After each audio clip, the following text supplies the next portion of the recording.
Yeah, hello and welcome back to Kinda Neat. Since completing my first ever anime expedition, the question I've received most often is just how much money I spent on my trip. Naturally, everyone would love the opportunity to visit Japan, but they're often held back by the seemingly monumental hit their bank account would take. So today I want to do a thorough breakdown of every dollar I spent on my trip to give you guys a more realistic expectation for how much your dream vacation will cost.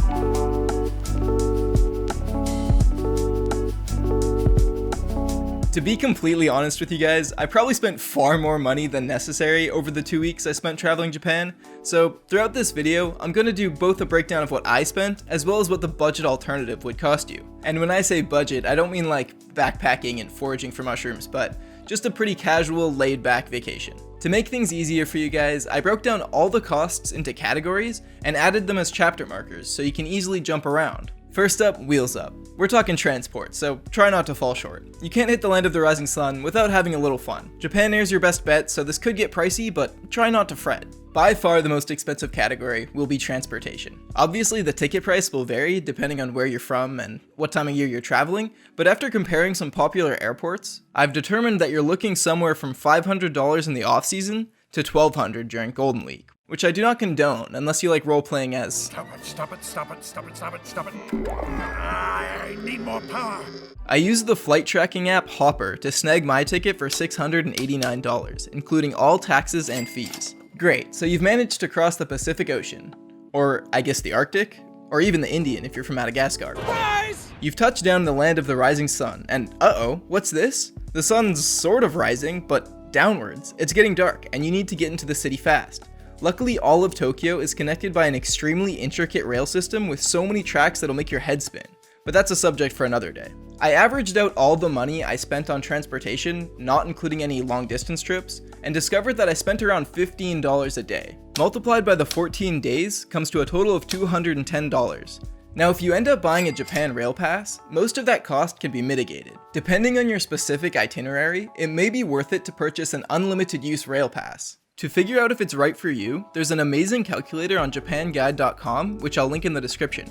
In my case, the pass wasn't worth it, and I only ended up spending $127 across 2 long-distance train rides. But normally a round-trip Shinkansen ticket from Tokyo to Kyoto will set you back $247. Now I added that number onto the budget total because this is where I went a little rogue and ignored every first trip guide ever written. Rather than make a beeline for Kyoto, I chose to rent a car and spend a day driving on the wrong side of the road all around Mount Fuji. The car rental cost me $66 per day, but after fees, one-way drop-off, gas, parking, and an international driver's license, it came to a whopping $197 for the 24 hours that I spent in the SS Weeb. Depending on the time of year, domestic flights in Japan can often be quicker and cheaper than taking the train.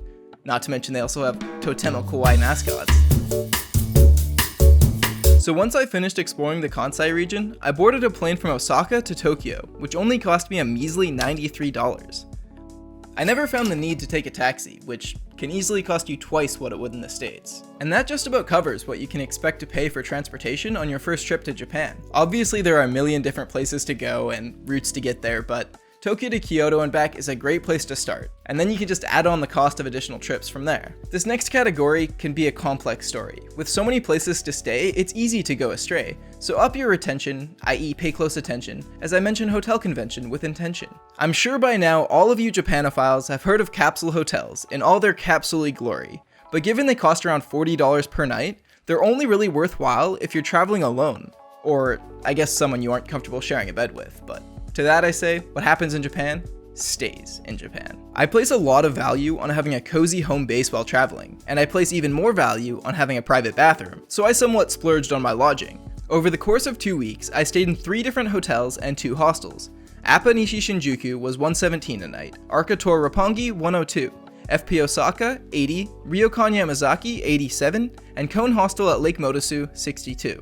In my case, all of this was split between 2 people, and in total we ended up spending $1,229. But you can easily do better. If you compromise on location and don't mind staying in hostels, you should be able to find a place to stay for around $40 a night. A foreword about category the third.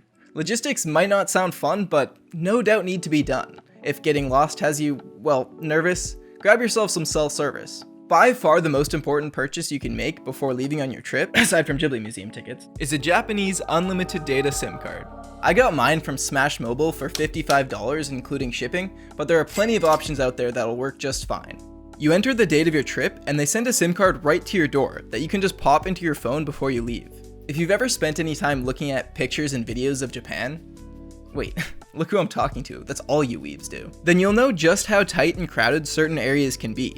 And the only thing worse than crippling claustrophobia is crippling claustrophobia plus a giant suitcase containing all your expensive personal belongings, miyage, and your waifu pillow, which I'm sure some of you will bring along. Rather than lug your luggage along with you, I recommend taking advantage of their incredibly convenient hotel-to-hotel delivery service that will treat your pillow with all the love and care she deserves. To send my bag from Tokyo to Kyoto only set me back $12, and trust me, it was the best $12 I've ever spent, aside from Ghibli Museum tickets. But what about the times when you are stuck with the old ball and chain? Well, luckily Japan is littered with coin lockers, and as long as you aren't straying too far, they'll be your new best friend. A large locker will run you $5 per day, and I only ended up needing to use one twice.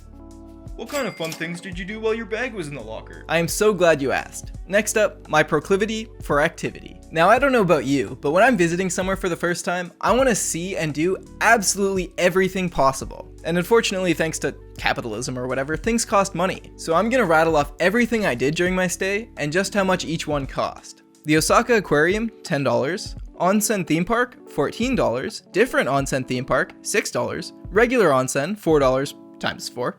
Arcade, $8. Osaka Zoo, $5. Kyoto Tower, $8. Robot Restaurant, $80. Tokyo Sea Life Park, $7. Mori Digital Art Museum, $30. Tokyo Skytree, $32. Big Ferris wheel thing, $10. And last but not least, the most essential stop on any first trip to Japan, the Studio Ghibli Museum, $10.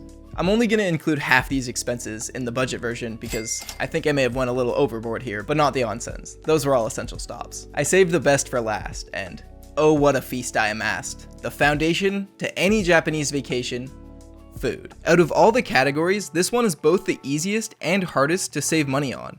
If you're like me and don't drink, okay, don't drink very much. Okay, we get it. I spent a lot of money on Strong Zero. You only live once.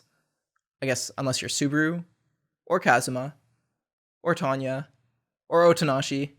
Or I say it's easy to save money in this category because there are a ton of high quality and inexpensive food options. Most importantly, convenience stores, which if you wanted to, could feed you 3 square meals a day for like $15 total.